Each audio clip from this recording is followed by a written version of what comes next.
Hi, welcome to TechHeart. Today we'll be discussing Camp again. Also, sorry I haven't uploaded in months. Hopefully this makes it up before October. It's February? Hey, as a quick interjection, I wrote this intro shortly after the release of Season 2, Episode 4, and the show actually starts improving from there, full disclosure. Stay tuned. The good news about Episode 9 of Camp is that the title is David Gets Hard, which means I didn't have to guess the level of humor in this one. It just kinda gave it to me.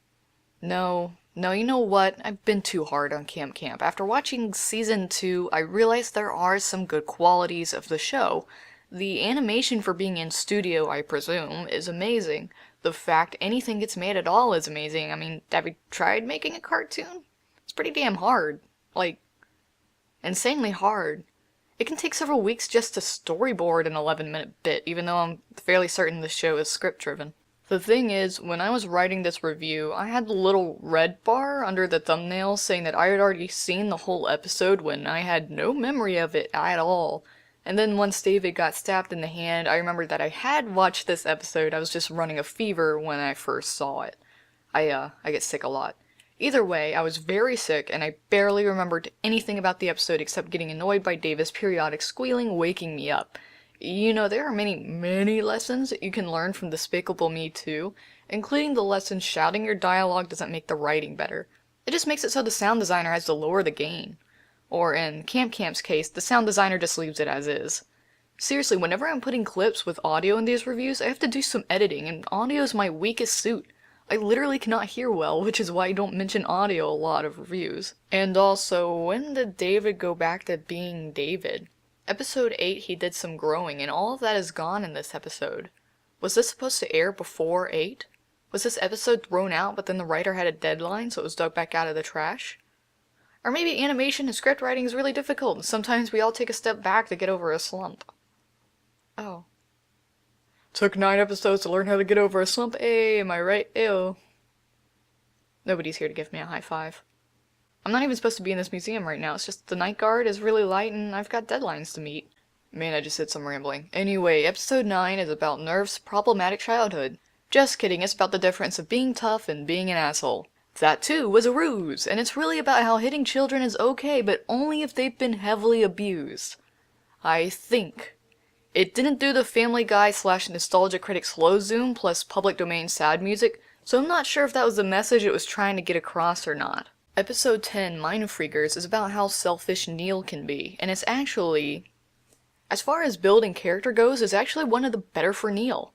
The episode starts with Magic Kid meaning to magically curse Neil, but accidentally hitting Max. Here we meet the limits of 2 characters.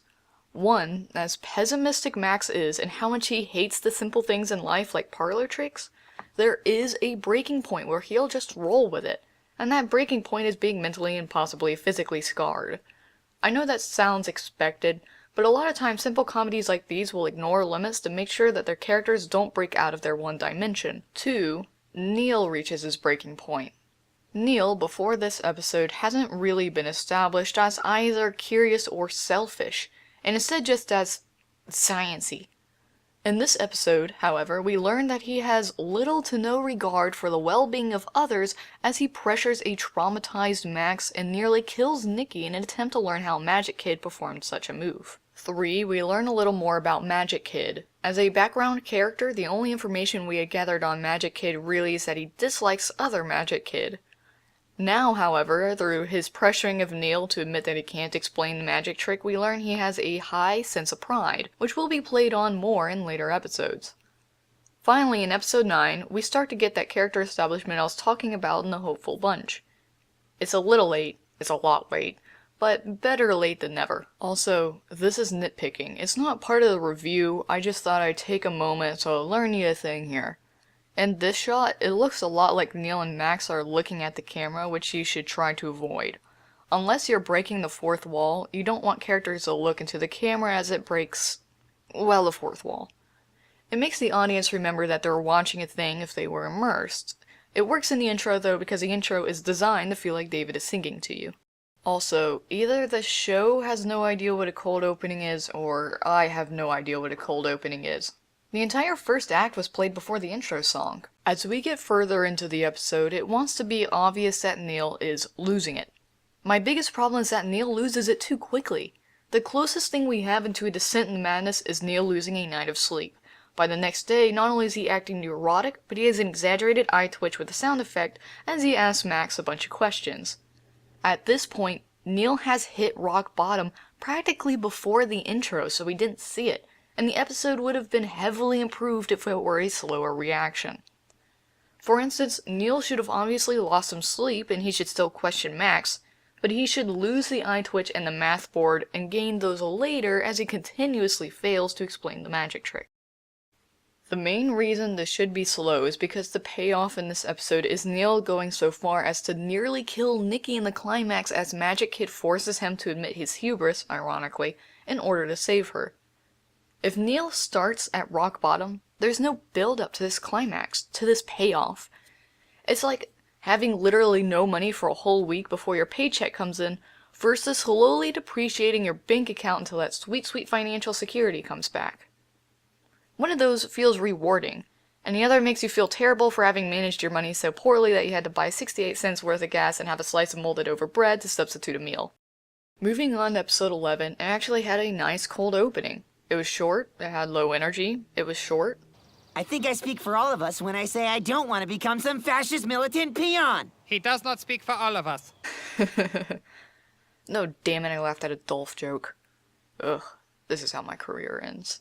What career? The night guard. In this episode, Campbell's gambling problem causes him to offer giving the camp away to the military camp Wood Scouts if he loses the annual camporee. And if the Wood Scouts lose, Campbell gets $50. I feel like it would have been funnier if it were actually a higher amount of money. In the first 10 events, the kids fail because they didn't do well as a team. In the last third of the event, Gwen tells the kids to stop trying to work together and to play into their oddly specific skill sets. And I actually thought this was a really funny take on the teamwork narrative, especially because they were going against a dang military camp. Playing into these skill sets work, and they end up winning the camporee. Now, I did enjoy the sarcastic, nihilistic outlook on the teamwork moral that typically follows in these types of shows. But then they kind of brought it up again. When a joke works, don't overdo it. Take it from me, the master of overdoing jokes. Why are you still here? Because of the rule of threes, Brenda. The show then has a sense of continuity as the episode ends with us looking at the emotional toll the camp has on David. You know, I sorta wish the show focused on David more. He's the most interesting and dynamic character in the show, even if he's set in his ways. The episode ends with David reminiscing about the Order of the Sparrow ceremony his camp used to run. This smoothly transitions us into the season finale, episode 12, Order of the Sparrow. David decides to run the same ceremony he did back in the 80s, in the modern day, and it goes about as racist as one would expect. The way the show handled this is what satire should be too, and it's a great example of the difference between being satire and being racist.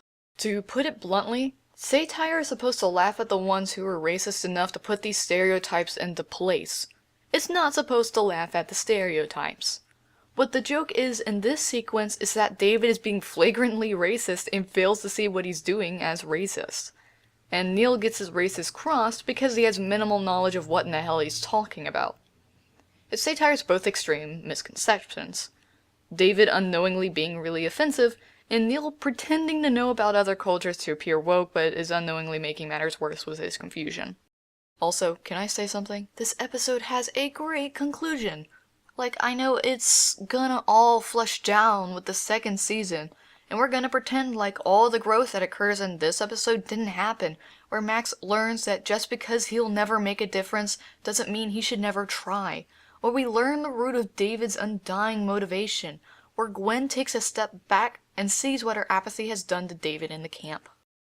Season 1 ends not with a bang, but with a resolution, something the show hasn't had a lot of. It's always conflict, conflict, conflict, and as people were drawn to conflict, but we also wanted to pay off in a resolution greater than what we started with.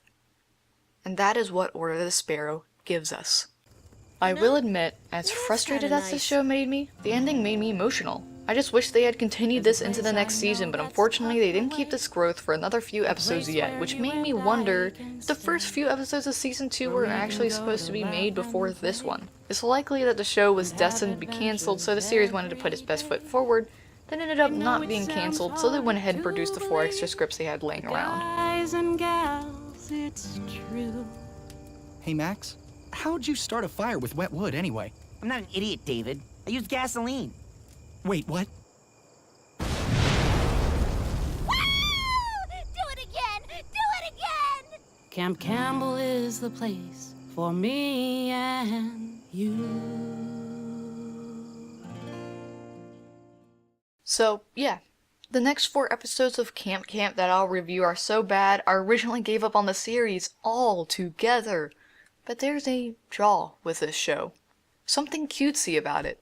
Something redeemable. Even if the plots are subpar or the characters are flat, sometimes in times like these, everything pays off beautifully. And even though I really don't want to support something that could produce something as terrible as the episode Jeremy Farts, sometimes it isn't about merit. Yeah, the show doesn't have a whole lot going for it, but it does have some stuff. David, namely, seriously use David more.